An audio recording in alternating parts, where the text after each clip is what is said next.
Hey guys, this is Sports with Dylan. Sean Payton, the NFL coach who retired last offseason from the New Orleans Saints, has returned to be the head coach of the Denver Broncos.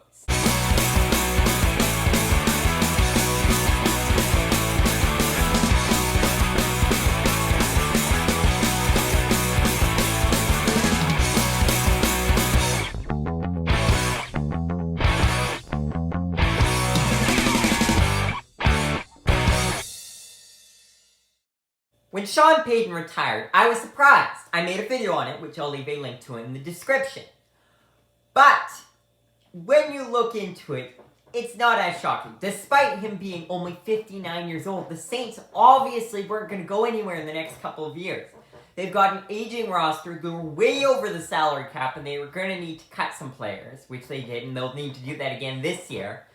And they just didn't have it anymore. You didn't have Drew Brees in his prime. You had Jameis Winston. It's just not the same for the Saints. So it made sense that Sean Payton was stepping down on that hand. But, again, he's only 59 years old. He could be a great coach in the NFL for quite a long time. And he's been amazing. He won a Super Bowl with the Saints just these past couple of years. He went 13-3 2 years straight, and then 12-4 with the Saints.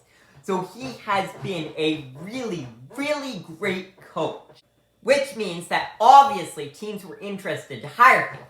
And most teams interviewed him that are on the search for a head coach. But the one that won the jackpot were the Denver Broncos. Now, since Sean Payton is still under contract with the New Orleans Saints, then the Broncos have to give up a pick or two to the Saints. That pick would be a 2023 first-round pick and a 2024 second-round pick.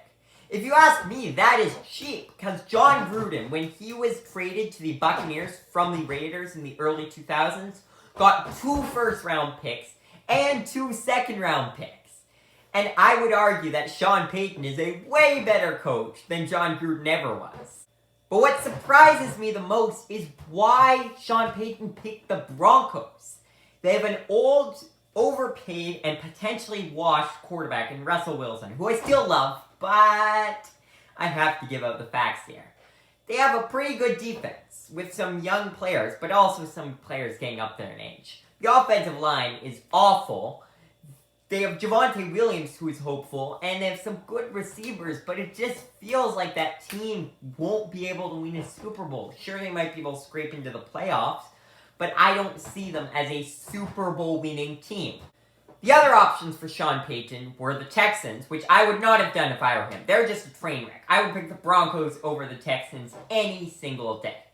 The other one would be the Carolina Panthers, which I would have actually considered closely. Although they do not have a franchise quarterback, they have a young budding defense, an offensive line that's starting to develop, some good receivers. All you need is a quarterback, which you can easily grab in the first round of the draft.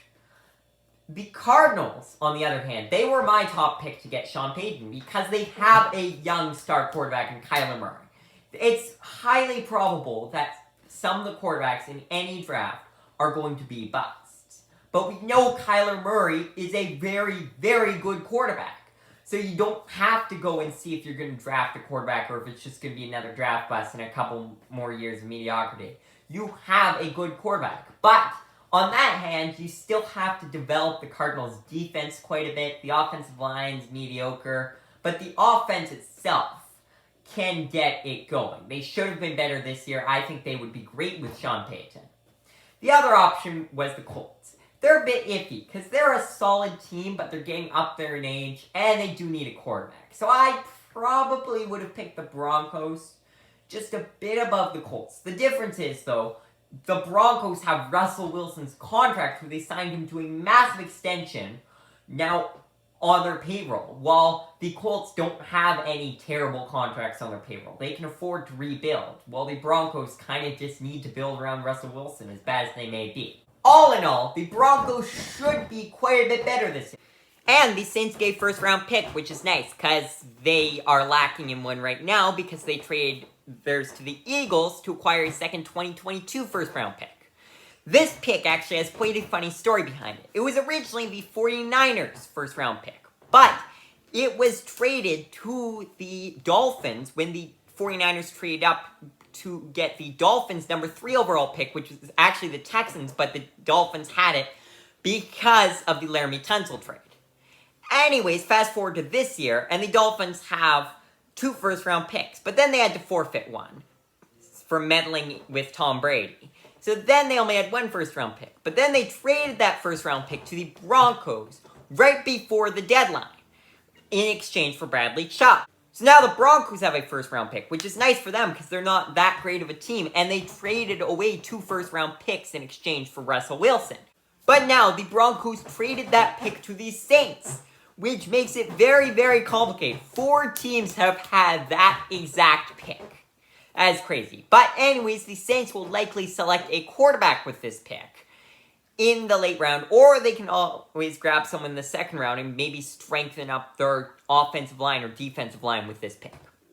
But for now, I suspect the Broncos will improve drastically, but I still don't see them as a Super Bowl contender for this next year. Thanks for watching.